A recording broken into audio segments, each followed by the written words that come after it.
कालपासनं भंडारा जिल्ह्यातील अनेक आंतर जिल्हा मार्ग बंद होते। पावसाने उसंत घेतल्यानंतरही जी पूर परिस्थिती भंडारा शहरासह भंडारा जिल्ह्यातील अनेक गावांना पूर परिस्थितीचा सामना करावा लागला।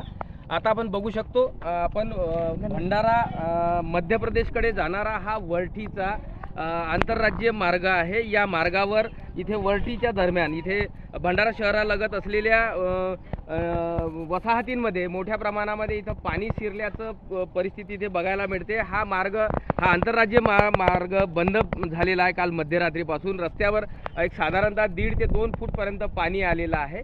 इकडे जर समोर बघितलं तर मोहाडी तालुक्यात सनफ्लॅग ही स्टील उत्पादक कंपनी आहे आणि या उत्पादक कंपनीच्या शाळेला जाणारे अनेक विद्यार्थी आज हा महामार्ग बंद झाल्याने विद्यार्थी ची शाळा बुडण्याच्या परिस्थितीत आहेत। इकडे जाण्याचा मार्ग टोटल बंद आहे। त्याच्यामुळे एकंदरीतच पूर परिस्थिती सध्या नियंत्रणात आहे असं आपत्ती व्यवस्थापनाकडून सांगण्यात येत आहे। सध्या 11-12 नंतर जी पूर परिस्थिती आहे ही नियंत्रणात येईल। मध्य प्रदेशकडे जो पाऊस होता तो आता मागील 48 तासापासून बंद झालेला आहे।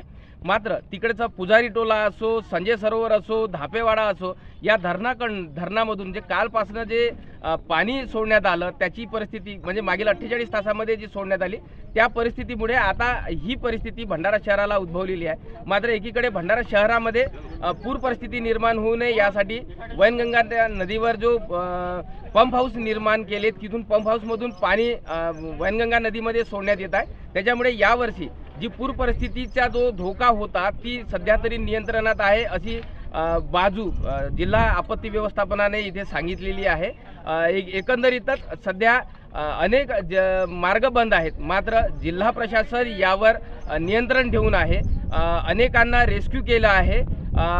अनेक लाखांदूर तालुका असो, भंडारा असो, या इथले अनेक कुटुंबांना रात्रीच रेस्क्यू केलेला आहे आणि एकंदरीतच ही परिस्थिती हाताळण्यासाठी जिल्हा आपत्ती व्यवस्थापन, जिल्हा कलेक्टर, जिल्हा पोलीस आणि अन्य यंत्रणा सध्या कार्यरत असल्याचं चित्र बघायला मिळत आहे। प्रशांत देसाई, एबीपी माझा, भंडारा। एबीपी माझा, उघडा डोळे बघा नीट।